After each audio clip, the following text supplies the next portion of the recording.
Indonesia kaya dengan sumber daya alam anugerah ilahi. Usia kita tidak selamanya muda dan kita tidak selamanya kerja. Karena itu persiapkan masa tua, masa pensiun kita dengan baik, sekaligus melestarikan alam dengan budidaya durian atau tanaman lain yang menguntungkan. Mari saling berbagi ilmu dan pengalaman untuk kemajuan pertanian Indonesia.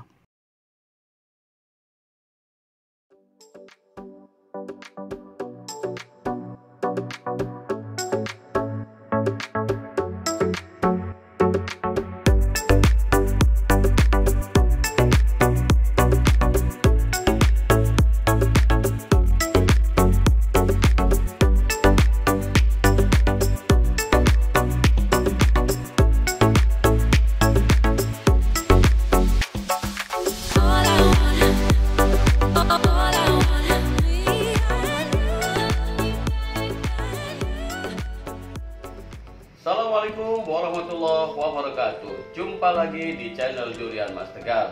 Teman semuanya, apa kabar? Semoga semuanya dalam keadaan baik-baik saja ya.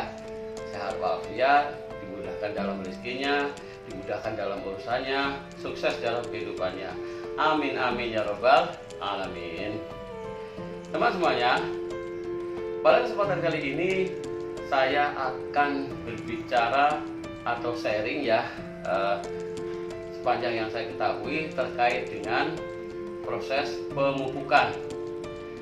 Jadi pemupukan ini menjadi salah satu faktor yang penting dalam panca usaha tani ya teman-teman semuanya. Jadi di panca usaha tani itu ada 5 hal yang harus diperhatikan, yang harus dilaksanakan untuk bisa mendukung keberhasilan dalam budidaya suatu tanaman ataupun di bidang pertanian.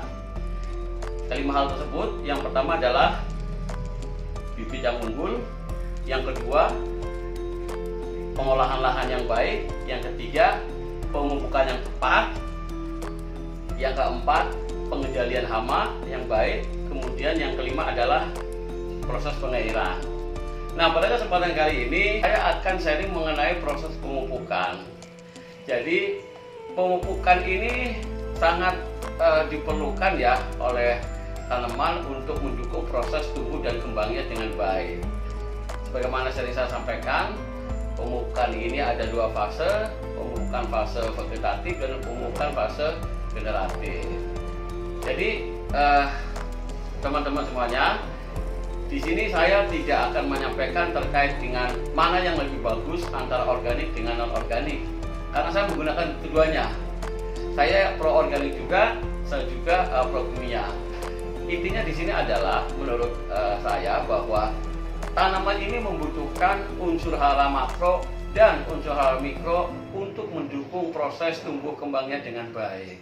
Ya, jadi bisa dari yang organik, ya seperti kue kambing.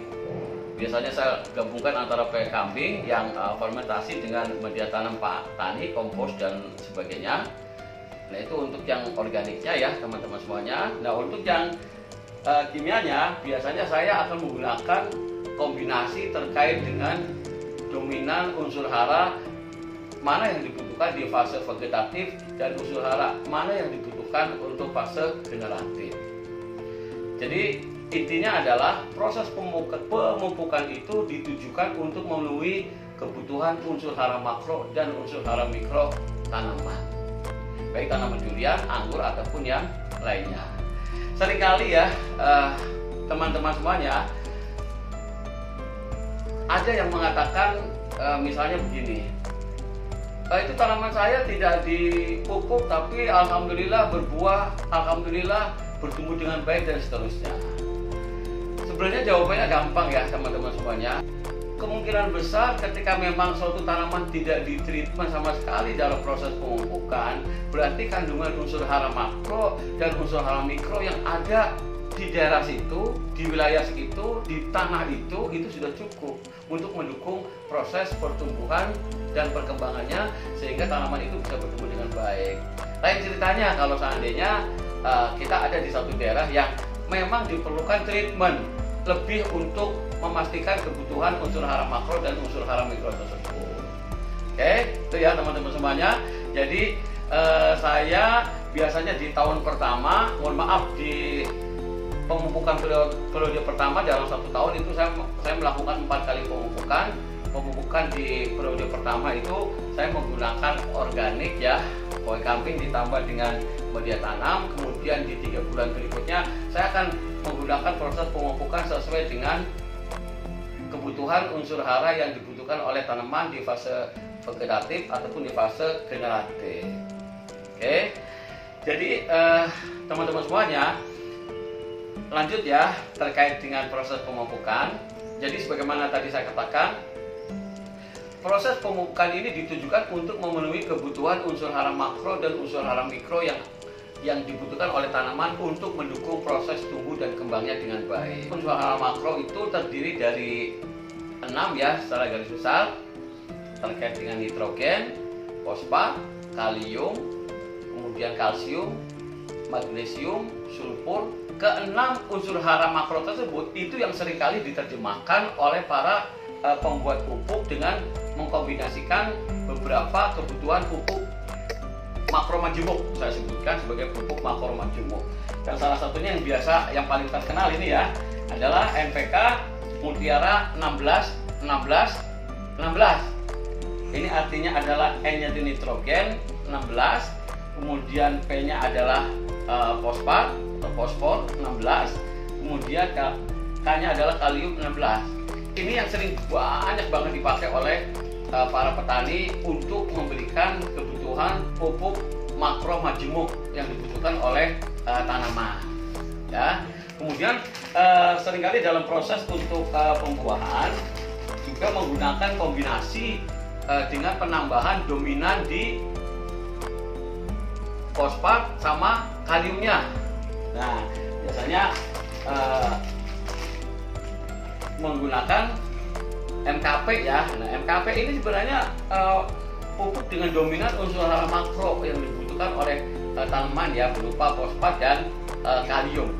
Ya, ini sebenarnya setelan kombinasi terkait dengan tadi ya, kebutuhan unsur hara makro yang dibutuhkan. Nah, biasanya ditambah juga dengan magnesium. Ini juga unsur hara makro ya teman-teman semuanya. Kemudian dengan KNO3.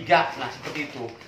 Pemupukan unsur hara makro ini yang dominan.